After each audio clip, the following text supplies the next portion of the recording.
No era un navío de combate, o al menos eso era lo que aparentaba. Vista desde lejos, aquella inmensa estructura de acero que se deslizaba en silencio por las aguas, semejaba a un carguero ordinario sin bandera, sin luces, avanzando pausadamente por el Golfo de Adén. Para los piratas que la acechaban desde dos embarcaciones veloces, la conclusión era obvia, presa fácil. Ambas lanchas empujaron sus motores al límite con el rugido de los propulsores rasgando la oscuridad del mar. Iban pertrechados con AK-47, un par de lanzacohetes RPG y una descarga de adrenalina suficiente como para convencerles de que esa madrugada regresarían cargados de botín. Lo que ignoraban era que su objetivo no era lo que sus ojos les decían. Lo que tenían delante no era un simple barco mercante, era un coloso en reposo. A menos de 90 segundos de haber iniciado su aproximación, la realidad cayó sobre ellos como un mazazo.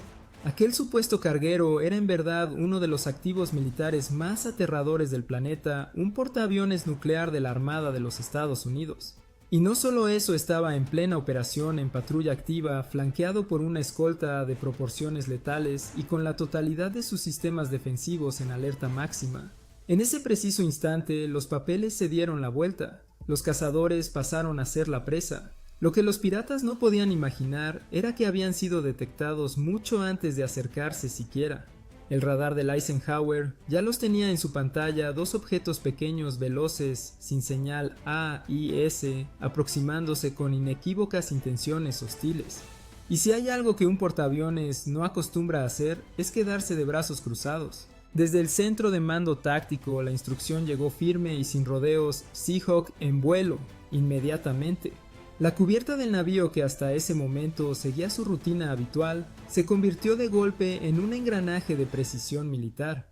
Personal técnico, armamento y helicópteros quedaron listos para operar en cuestión de instantes. Mientras los asaltantes creían estar aproximándose a una presa fácil, la situación real era radicalmente distinta. Sin saberlo, habían entrado en la zona de respuesta inmediata de un grupo naval de ataque, un perímetro donde cada fracción de segundo tiene peso y cualquier fallo se cobra con dureza. Y vaya, si fue un fallo monumental, no solo puso en alerta a todo un portaaviones, sino que activó una maquinaria bélica concebida para actuar antes de que el adversario comprenda siquiera que ha sido localizado. Dentro del Eisenhower no reinó el caos, sino la exactitud.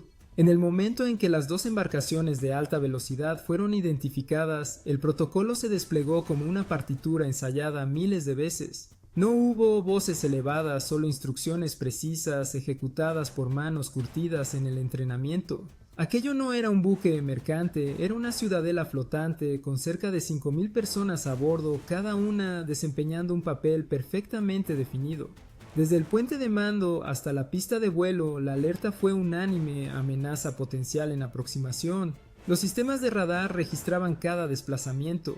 El módulo de combate ya había calculado trayectorias, estimado velocidades y analizado las firmas térmicas de los intrusos. Ellos no tenían la menor sospecha, pero ya estaban envueltos por el aire, por la superficie y desde las profundidades. No lo sabían, pero cada gesto, cada decisión y cada rumbo que tomaban ya había sido registrado, analizado y previsto. En cuestión de instantes, un MH-60R Seahawk bramó desde la plataforma de vuelo, haciendo girar sus rotores con una violencia calculada. A bordo viajaban un piloto, un copiloto, un operador de sistemas tácticos y un artillero con un M240 dispuesto a hablar el único idioma que importaba. El helicóptero no era simplemente una señal de alerta, era la confirmación de que las reglas del enfrentamiento habían cambiado por completo. Mientras el Seahawk ponía proa directamente hacia las embarcaciones sobre la cubierta del Eisenhower, la danza operativa no se detenía.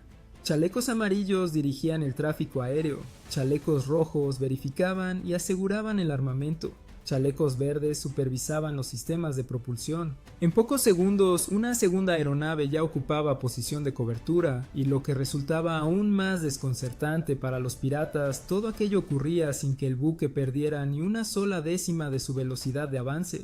Dentro del SIG, una nueva alerta encendió las pantallas, los objetivos se estaban separando. Uno mantenía trayectoria directa, el otro viraba. Táctica pirata de manual, la maniobra de distracción clásica. Sin embargo, el comandante del Eisenhower no era hombre que se dejara engañar con facilidad. Mantengan el rumbo, dejen que se comprometan, porque en el combate naval quien actúa antes de comprender lo que tiene enfrente suele pagar ese error con todo. La inteligencia táctica del navío tenía perfectamente descifrado el propósito de la maniobra: sembrar confusión, fragmentar la atención y explotar cualquier margen de error. Pero en ese buque no existían márgenes ni vacilaciones, únicamente respuestas forjadas en el entrenamiento más riguroso. Mediante las cámaras del Seahawk quedó confirmado lo que ya era difícil de negar: armamento a la vista sobre la cubierta. Uno de los piratas permanecía erguido, empuñando un objeto largo y metálico. RPG identificado, hostilidad manifiesta. La reacción no se hizo esperar. Un segundo Seahawk fue lanzado al aire y no operaban en solitario. Desde el destructor más próximo, el USS Gravely, se pusieron en marcha las RH y BS, equipos VBS, S en despliegue. No eran negociadores, sino comandos navales con instrucciones claras de interceptar, registrar y neutralizar, y llegaban en plena formación. Simultáneamente, los sistemas de defensa automatizada del portaaviones habían entrado en funcionamiento. Cañones C y US en posición, misiles de precisión en alerta, torretas, girando sin hacer ruido, como si todo formara parte de un ejercicio rutinario más. Pero no había ejercicio alguno. Esto era real. En menos de 3 minutos, el grupo de ataque había pasado de una vigilancia discreta a una respuesta ofensiva completa. Cada unidad ejecutaba su cometido sin lugar para la imprecisión, porque en este entorno un instante de vacilación puede traducirse en bajas. Y los piratas seguían convencidos de que estaban abordando un simple buque de carga. A 80 yardas del objetivo, el Seahawk descendió en altitud. El retumbar de sus palas rasgando el viento ya era advertencia suficiente para cualquier embarcación con algo de cordura. Pero estas no eran embarcaciones con cordura, eran piratas envalentonados, ajenos por completo a la magnitud de lo que tenían enfrente.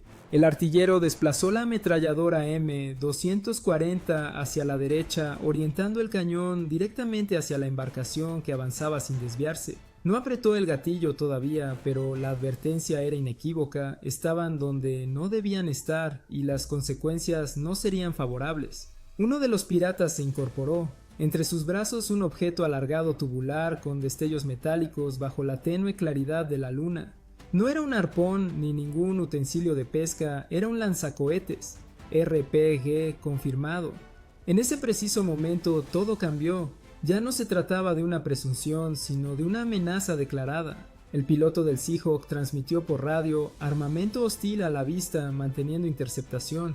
Era exactamente lo que el Eisenhower necesitaba oír.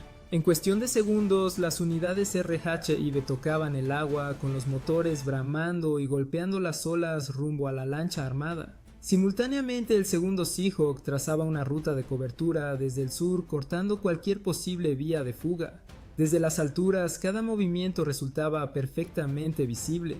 La embarcación pirata no reducía la marcha, no viraba, no intentaba escapar, seguía avanzando con plena confianza. Ignorancia, soberbia, quizás una mezcla de ambas. El artillero del Seahawk lanzó un disparo de advertencia, una ráfaga calculada, justo por delante de la proa, levantando una cortina de agua con violencia. Un ultimátum, la siguiente no sería una advertencia. Por fin algo se quebró. Uno de los hombres depositó su arma en el suelo. Otro se desplomó de rodillas, pero el tiempo ya se había agotado. La lancha RH-IB avanzaba a máxima potencia. Pequeña en tamaño sí, pero tripulada por un equipo de élite con precisión absoluta. Los VBSS Visit Board Search and Seizure, unidades de abordaje naval preparadas para intervenir con velocidad y exactitud quirúrgica. La RH-IB tomó posición sobre el flanco de estribor. Otra unidad cerró el paso por la popa. Los piratas no tenían escapatoria. Por los altavoces resonaban órdenes implacables. Armas en tierra, manos en alto ya. Uno de los piratas lanzó su AK al agua, otro quedó inmóvil como una estatua, y el tercero intentó oponer resistencia. No le sirvió de nada. En menos de 30 segundos, la embarcación estaba bajo control. Los piratas tendidos, boca abajo, inmovilizados, con bridas de plástico, las armas confiscadas y la situación completamente dominada. La distancia entre una operación militar auténtica y una producción cinematográfica radica en que en el mundo real nadie tiene derecho a repetir la escena. Un error en el primer intento no admite corrección. A bordo, los comandos V, B, S se desplegaban en formación compacta, chalecos antibalas, cascos protectores, visores nocturnos y fusiles M4 empuñados con firmeza. Esos equipos no habían llegado a dialogar con nadie. Su sola presencia transmitía un único mensaje e intervención directa. Cada gesto era observado, registrado y cubierto por varias armas listas para hacer fuego. Por encima, los Seahawks trazaban círculos continuos, rastreando visualmente cualquier intento de fuga. Una vez inmovilizados, los piratas fueron conducidos a la parte trasera de la lancha RHLB, donde se inició un interrogatorio preliminar. Nombres, origen, lengua materna. El objetivo no era únicamente su captura, sino también la obtención de inteligencia.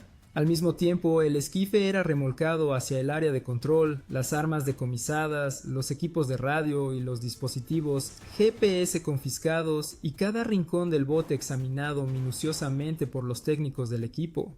En el mar contemporáneo, una embarcación no es simplemente un vehículo, es un repositorio de información, y la Marina quería extraer hasta el último fragmento.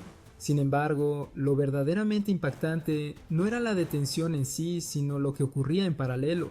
El Eisenhower no había reducido la marcha. La cubierta de vuelo permanecía en plena operación. Los F-18 continuaban despegando cada 25 segundos. Helicópteros aterrizaban y se reabastecían sin interrupción. El portaaviones ni siquiera moderó su velocidad, porque en el teatro naval actual una amenaza contenida no paraliza una fuerza de proyección global. Para la Marina esta operación no representaba ninguna anomalía.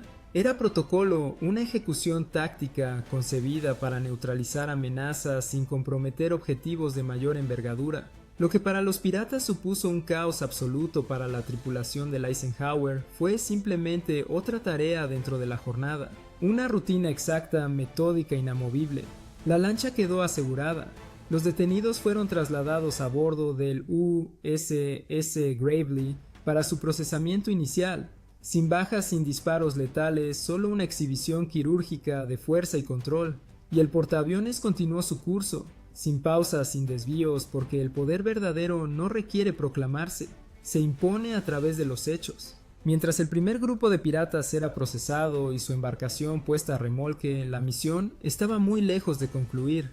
Desde el puesto de mando del Eisenhower, las pantallas del radar señalaron un nuevo blanco, el segundo esquife, el mismo que había virado de rumbo en las primeras etapas.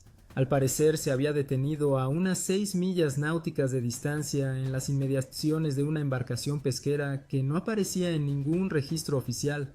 Demasiado impecable, demasiado conveniente. Un pesquero sin redes desplegadas, sin tripulación visible, sin los indicios habituales de una faena en curso. Para los especialistas de inteligencia, aquello era una señal de alerta tan grande como el océano mismo. El Eisenhower respondió sin demora. En cuestión de minutos, un dron MQ-8 Fire Scout fue puesto en vuelo y ya sobrevolaba la zona, registrando imágenes térmicas y rastreando cualquier movimiento. Lo que sus sensores revelaron no fue un simple encuentro entre piratas, sino algo mucho más calculado, más metódico. Dos individuos trasladaban un cajón metálico desde el esquife hacia el pesquero, una caja equipada con antenas y una fuente de alimentación independiente. No eran improvisados, no actuaban por instinto, formaban parte de una red estructurada. Al USS Mason, otro destructor integrado en el grupo de ataque, le fue encomendada la misión de interceptar la embarcación. Una segunda RHIB descendió al agua y en esta ocasión el abordaje se ejecutó con mayor precaución y táctica. Nadie a bordo sabía lo que les esperaba. Al trepar al pesquero, los comandos obtuvieron la respuesta. Aquello no era ningún barco de pesca, sino una estación móvil de comunicaciones operando en la clandestinidad. Hallaron computadoras portátiles, equipos de transmisión vía satélite y documentos que señalaban vínculos con contactos situados mucho más allá del Cuerno de África. Lo que tenían ante sí no era una simple operación pirata, sino un eslabón dentro de una red de inteligencia o tráfico ilícito de alcance considerablemente mayor. Lo que había comenzado como un ataque frustrado terminó destapando un entramado profundo de actividades ilegales que, de no haber sido interceptadas a tiempo, habrían permanecido en las sombras indefinidamente. Y así lo que en apariencia no era más que un intento ordinario de robo acabó desencadenando una investigación de carácter multinacional porque, en el mar, todo se encuentra entrelazado y en ocasiones un único error es suficiente para derrumbar toda la red. Amaneció con el océano aparentemente tranquilo. El sol se alzaba en el horizonte, las máquinas vibraban en las entrañas del barco y el Eisenhower avanzaba sin alterarse. Todo lucía como cualquier otra jornada, pero bajo esa fachada de normalidad, las consecuencias del incidente ya resonaban a escala global. La detención de los piratas, el decomiso del equipo y los vínculos descubiertos con redes de tráfico ilícito dispararon múltiples alarmas. Centros de análisis en Bahrein, Djibouti y la Quinta Flota empezaron a contrastar información. El flujo de comunicaciones satelitales se vio perturbado. Algunas señales se esfumaron de manera repentina. Era como si al atrapar a uno de sus miembros, el resto del banco de peces se hubiera dispersado en la oscuridad. Porque ese es el verdadero poder de un portaaviones, no únicamente su capacidad para desplegar aeronaves o neutralizar amenazas, sino su efecto intimidatorio, ese mensaje que no necesita palabras. Su mera presencia es suficiente para modificar el comportamiento del adversario. Y si alguien se atreve a retarlo, la respuesta llega de forma contundente, veloz e implacable. Mientras los prisioneros eran sometidos a interrogatorio a bordo del USS Gravely, equipos de analistas procesaban simultáneamente toda la información confiscada. Imágenes captadas por sensores térmicos, coordenadas precisas, señales de radiofrecuencia, rutas de desplazamiento. Cada pieza de información nutría una vasta red de inteligencia a escala mundial, porque eliminar una amenaza constituye únicamente el punto de partida. Comprenderla en profundidad y adelantarse a sus próximos movimientos representa el triunfo verdadero. Durante las horas que siguieron, se reorientaron, satélites se reorganizaron las patrullas de flotas aliadas y se distribuyeron informes de máxima clasificación, pues lo que en apariencia había sido un incidente de poca importancia había dejado de serlo por completo.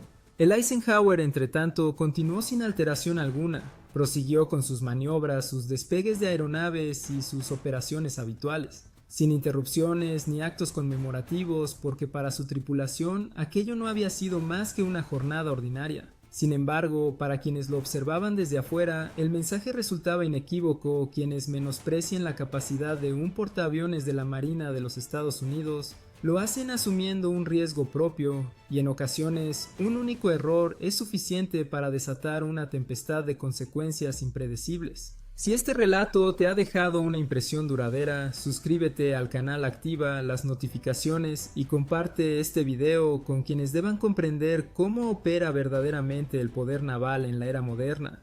Nos quedan muchas más historias reales de este calibre que te dejarán sin palabras.